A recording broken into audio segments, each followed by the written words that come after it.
et l'année 2019 soit une année où réellement le Seigneur se révèle, se déploie sur nous comme les cieux ouverts, et nous voyons et nous verrons l'abondance de Dieu. J'étais perdue. Je sortais d'une déception, d'une déchirure, mais sans précédent. Quand je suis arrivée ici, j'étais une sans-papier. Je n'avais pas de papier parce que j'avais tout perdu. Et à 34 ans, en 2014, je reprenais ma vie à zéro. 2019. Proclamée année d'abondance. Vécue, manifestée et témoignée. Une clé maîtresse qui ouvre toutes les portes. Une combinaison gagnante nous a été fournie en début d'année. La parole et le Saint-Esprit. Le Seigneur dit, je suis là, j'existe. Mais mon peuple périt, mon peuple souffre, faute de connaissance, de révélation. Dieu est grand, Dieu est là, le Saint-Esprit est là, mais il n'y a pas de parole. Et qu'il n'y a pas de parole, il n'y a pas de révélation, il n'y a pas de lumière. Le peuple est comme ignorant. Le Saint-Esprit, je vais me mouvoir. Mais ne sois pas dans le sensationnel, parce qu'il y a la parole. Je bâtis, j'établis, je mets de l'ordre, je mets l'harmonie par ma parole. Je ne me marie pas. Qu'est-ce que tu fais de la parole? Je n'ai pas d'enfant. Qu'est-ce que tu fais de la parole? Ma santé. Qu'est-ce que tu fais de la parole? On n'a ni or ni argent. On a simplement quoi? La parole. Ça suffit. Les amis, ta vie ne change pas parce que tu ne considères pas. Tu pries, oui. Tu jeûnes, oui. Mais tu ne considères pas. Quand Dieu veut agir, bien aimé, Dieu envoie toujours sa parole. Il envoie d'abord sa parole. Dieu va garantir sa parole. Il va veiller sur sa parole pour l'exécuter. Ça marche à tous les coups. À tous les coups, bien aimé, Dieu va veiller sur sa parole. Il va... Non. Je dis, à tous les coups, Dieu garantit sa parole. Ce n'est pas parce que ta situation n'est pas encore réglée que Dieu n'intervient pas dans ce type de situation. C'est la raison pour laquelle je m'accroche à la parole. Mon histoire n'est pas ce qui est universel. Ce qui est universel, ce qui est général, c'est ce que Dieu a dit dans sa parole. Et je garde ce qui est général. Je ne regarde pas à moi pour dire ça ne marche pas à Dieu. Je regarde à Dieu pour dire ça marche toujours. Il faut que ta foi soit ferme. Il faut que ta foi soit basée sur la parole de Dieu. Est-ce qu'aujourd'hui tu passes par des moments où il y a la maladie? Bien-aimé, prends la parole de Dieu. Regarde les versets qui parlent de la guérison. Et dans tous les domaines de ta vie, tu dois t'enraciner des paroles de Dieu. La valeur que tu accordes à la parole d'une personne détermine la valeur que tu accordes à cette personne. Lorsque Dieu a parlé sur ta vie, ah bien aimé, ce n'est pas un homme qui a parlé. La parole de Dieu a en elle une puissance. Si c'est simplement pour contempler la parole sans l'utiliser, il n'y a aucun impact. La parole qui n'est pas pratiquée, ce n'est pas une parole qui demeure.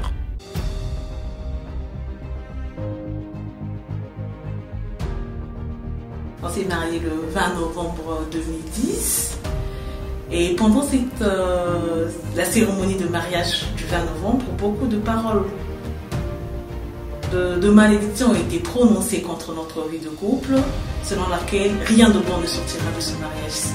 Rien de bon. Et ça a été difficile, je vous assure, difficile pour nous pendant ces 9 ans, pénible même. On a été calomniés, on a été huillés partout. Et au-dessus de tout, on a traversé des moments difficiles en essayant d'avoir des enfants.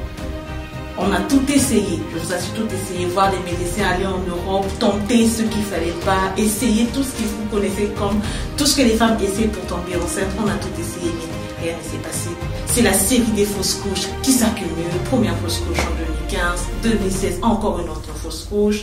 En 2017, je n'arrive pas à concevoir. Et en 2018, une fois de plus, une autre fausse couche.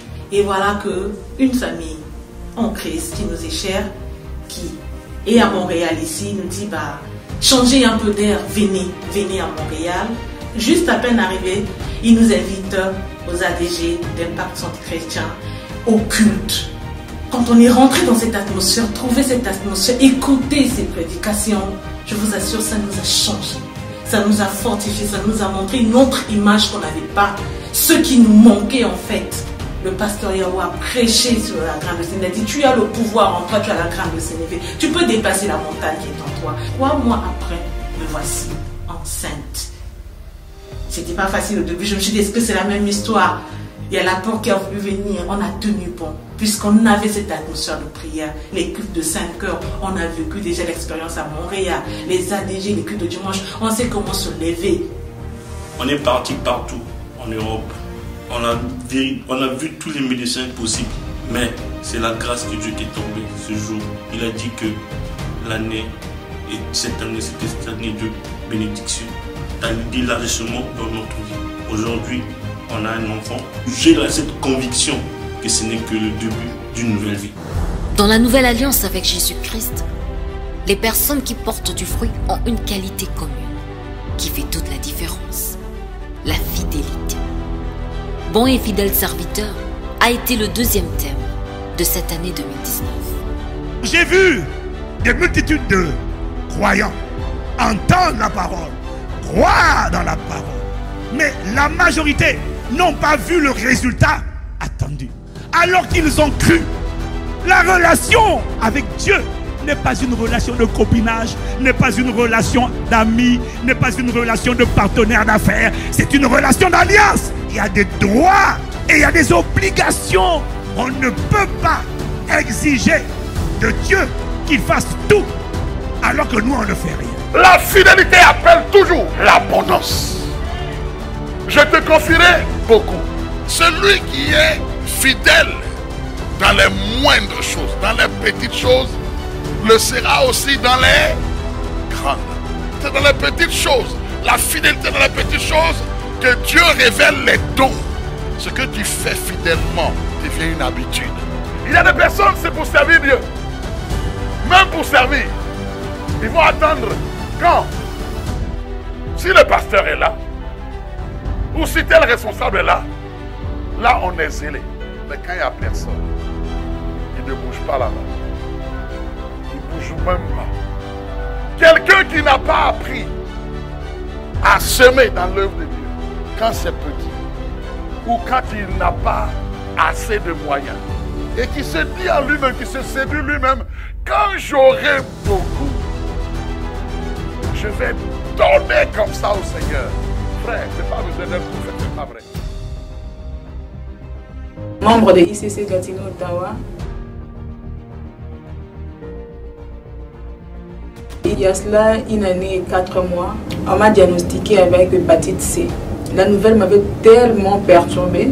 Plus je réfléchissais sur les sujets, plus je voyais déjà comment ça arrivait à la finalité, comment c'est déjà rendu aux cirrhoses de foie. Je voyais déjà comment c'est arrivé au niveau du cancer. Je voyais tout ça là. Le Canada aussi me stressait parce que c'est une maladie à déclaration obligatoire. Ils voulaient investiguer, savoir c'est quoi les portes d'entrée. Et j'ai décidé de ne plus réfléchir dans ce sens-là, de vraiment croire en Dieu, croire que c'est Maître Cyril va me guérir.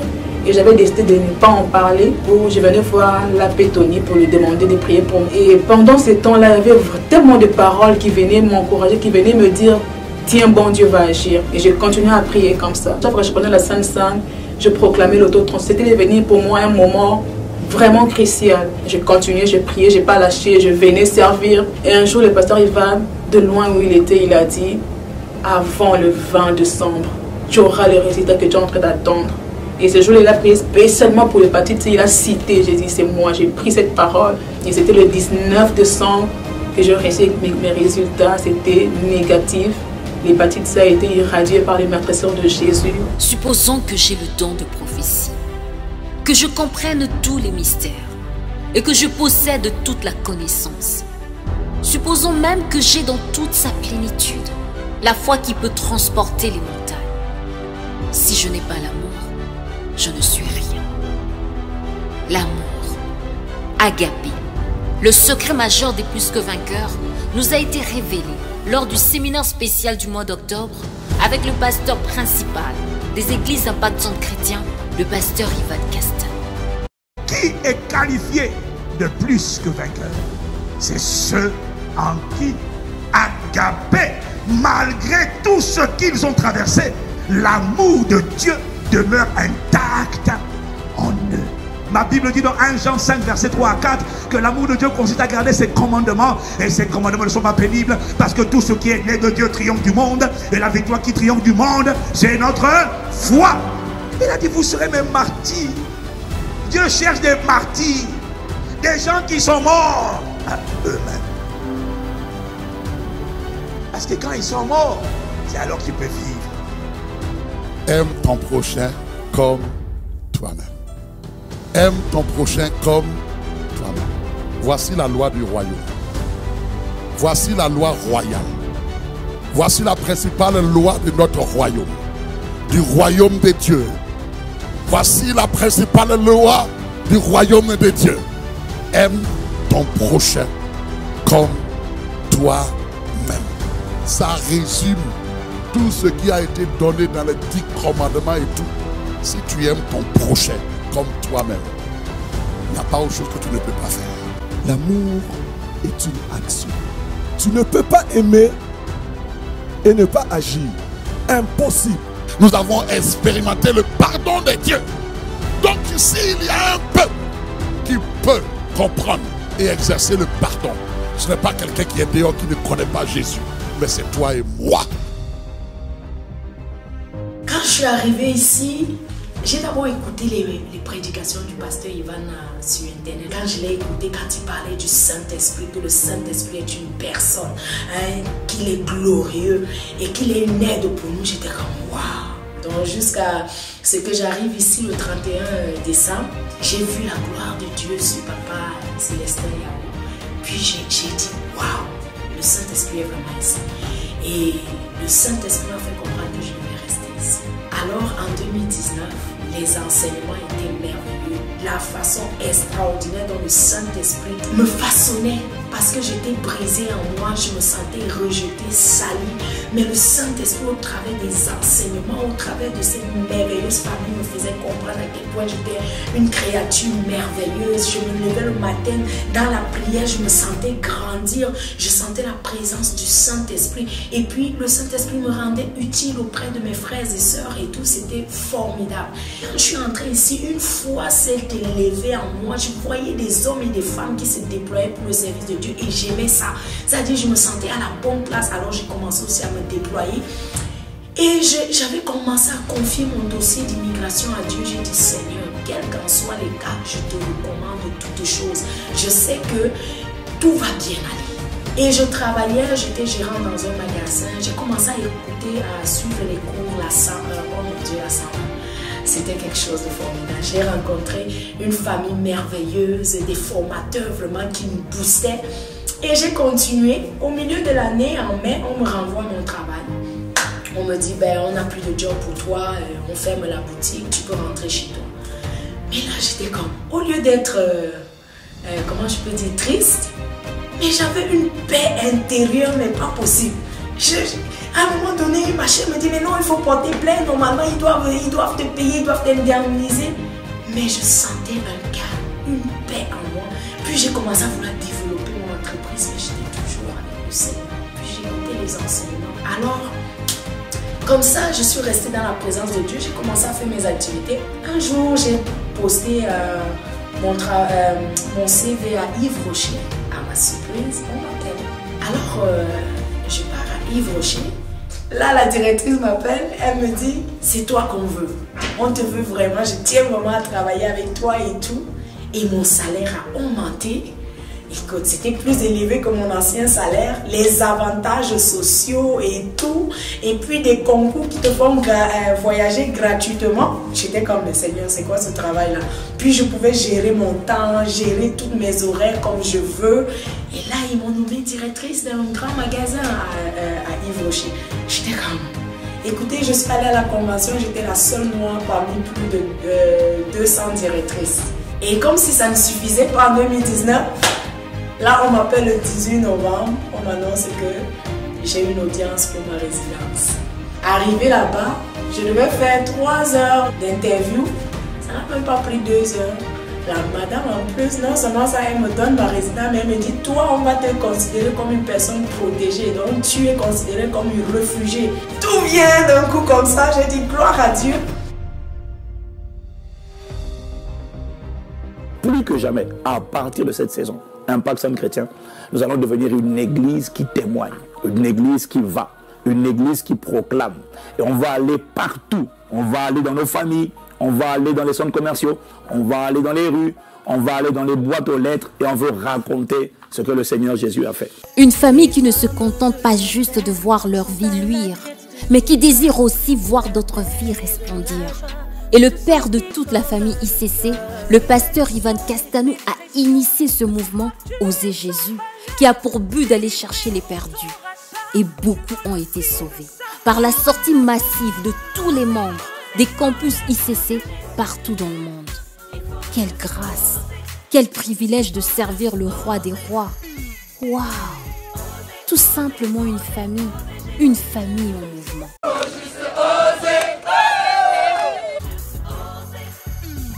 Les Kainos, des jeunes en feu et toujours assoiffés de vivre notre dimension de gloire avec Dieu. Ils ont pris du temps à part pour les rencontrer et effectivement, il les a visités. Par des libérations face aux mensonges de l'ennemi, des jeunes qui se sous-estimaient et qui vivaient dans l'ignorance, de la part de la parole de Dieu, ont reçu la révélation de la vérité et sont ressortis avec des témoignages et des vies transformées. Voilà une jeunesse embrasée pour une destinée glorieuse. Étant conscient de l'importance de la parole, les jeunes se réunissent chaque semaine au GI, groupe d'impact, qui d'ailleurs ne cesse de se multiplier. Waouh, tout simplement une famille en mouvement.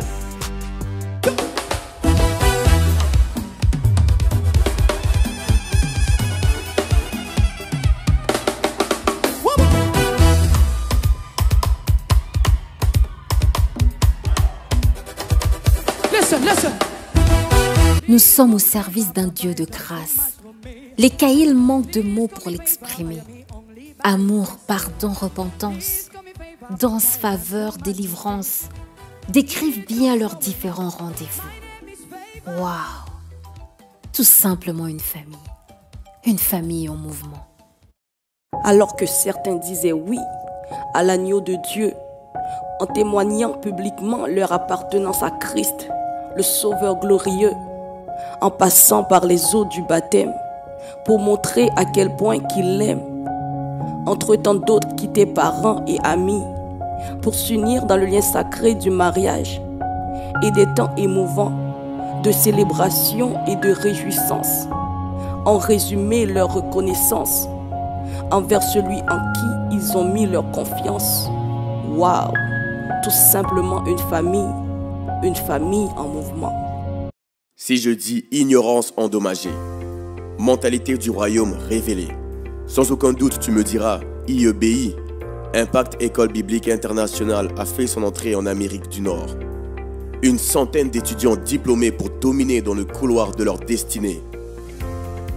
Quand j'étais plus jeune, j'avais beaucoup de troubles pour pouvoir m'exprimer. Et avec le temps, j'ai développé un peu ce sentiment d'infériorité. J'étais incapable de pouvoir m'adresser à des gens comme ça, sans trembler, sans être paralysée. Et un jour, durant un de nos modules sur la communication, on a eu l'opportunité d'avoir 2 clés. Et ces clés-là m'ont profondément marqué, qui disaient « Le Saint-Esprit est la source de notre inspiration et le Saint-Esprit est la source de notre assurance. » Et j'ai compris à ce moment-là que mes faiblesses étaient un terrain d'opportunité pour Dieu, pour qu'il se manifeste. À ce moment-là, il y a un verset qui nous a été donné, qui était Acte 4, versets 29 à 30, qui disait « Seigneur, vois leurs menaces et donne à tes serviteurs d'annoncer ta parole avec une pleine assurance, afin qu'il se fasse des signes, des miracles et des prodiges. » Quand je suis rentrée chez moi, j'ai prié de toutes mes forces pour être capable de parler.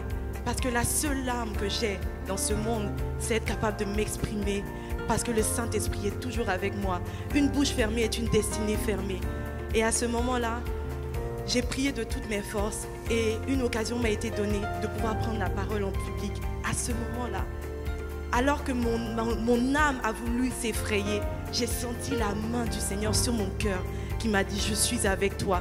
Et depuis ce jour, je peux être devant vous, je peux parler à n'importe qui sans avoir peur. Waouh! Tout simplement une famille en mouvement. L'expansion du royaume est une évidence, car plusieurs villes ont été visitées par l'ouverture d'autres familles ICC Amérique du Nord, Trois-Rivières et Sherbrooke. Et nous ne pourrons finir l'année sans bénir Dieu pour l'accroissement et l'affermissement de Gatineau, Moncton et Chibougamau. Waouh! Tout simplement une famille au mouvement. Renverser les forteresses de la peur, des maladies, des limitations, d'échecs, de pauvreté et des faux raisonnements. Et déloger tous les hommes forts qui se cachaient derrière ces forteresses. En résumé, nos 21 jours de jeûne et prière. Et nous sommes prêts pour entrer dans la décennie de la domination. Je t'annonce la décennie de la domination!